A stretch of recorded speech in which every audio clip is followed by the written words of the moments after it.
Hi, I'm Mark, and today, as so often, I have to talk about Brexit.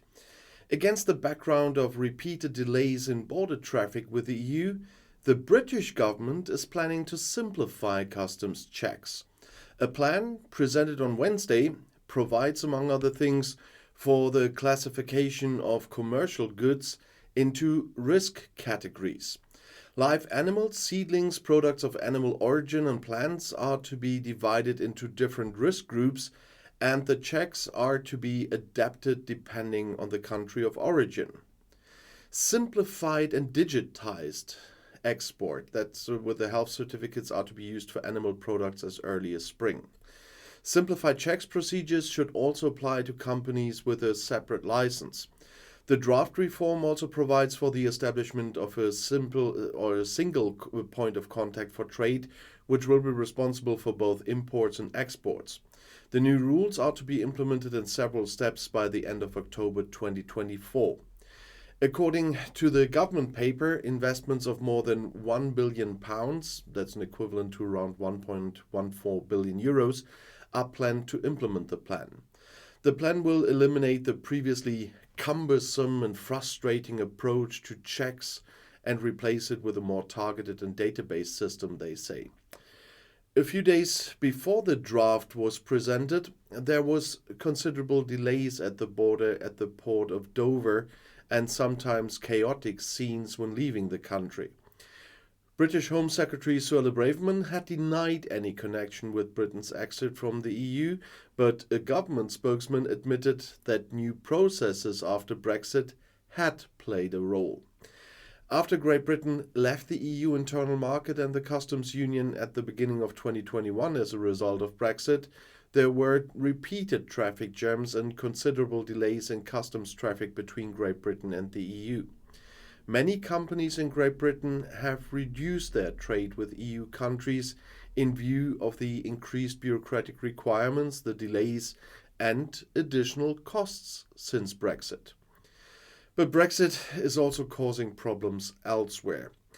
If the UK government does not back the EU's Prim II proposals, UK-EU cooperation on cross-border policing could end.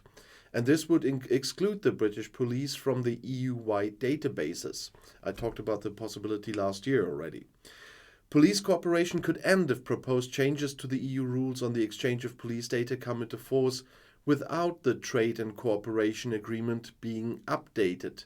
That's according to a press release from the UK's Europe Committee.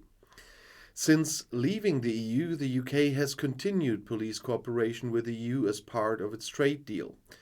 The Prim framework for automated data exchange allows member states to query DNA, dactyloscopy, and vehicle registration data in the national databases of one or more other member states. The Prim II proposal would expand automated data exchange to include new categories of data such as facial images of suspects and convicted criminals and police records. It also envisages central routers to which the national databases could connect, replacing the multiple connections between those databases. Should the UK government not go along with the Prim II proposals, UK police could be locked out of these databases and denied access to vital biometric information on criminals operating in Europe, according to the European Control Board. This could have significant consequences for the government's ability to crack down on cross-border organized crime.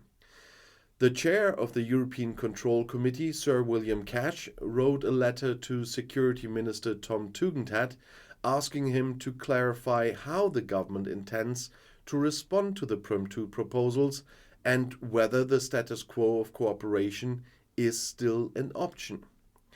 Cash asked him to confirm that you will publish a full impact assessment setting out the benefits and costs of UK participation in the extended Prim arrangements before the government decides on participation, he said.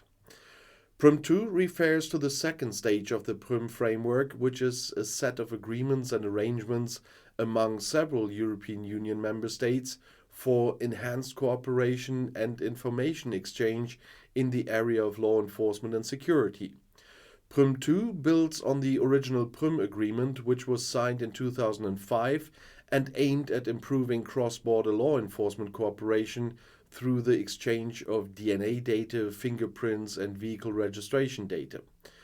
Prim II, formerly known as the Council Decision 2017-1930, was adopted by the Council of the European Union on October 12 in 2017 and entered into force on November 29 in 2017. Prim II extends the scope of the original Prim Agreement and introduces new provisions to enhance law enforcement cooperation among the participating EU member states. And some key features of the Prim II include the DNA analysis. Prim II establishes a legal framework for the automated comparison of DNA data, allowing participant countries to search and match DNA profiles in shared databases to support criminal investigations and to prevent cross-border crime. Prim II allows for the exchange of passenger name record data as well, which includes information collected from airline passengers to support the fight against terrorism and serious crime.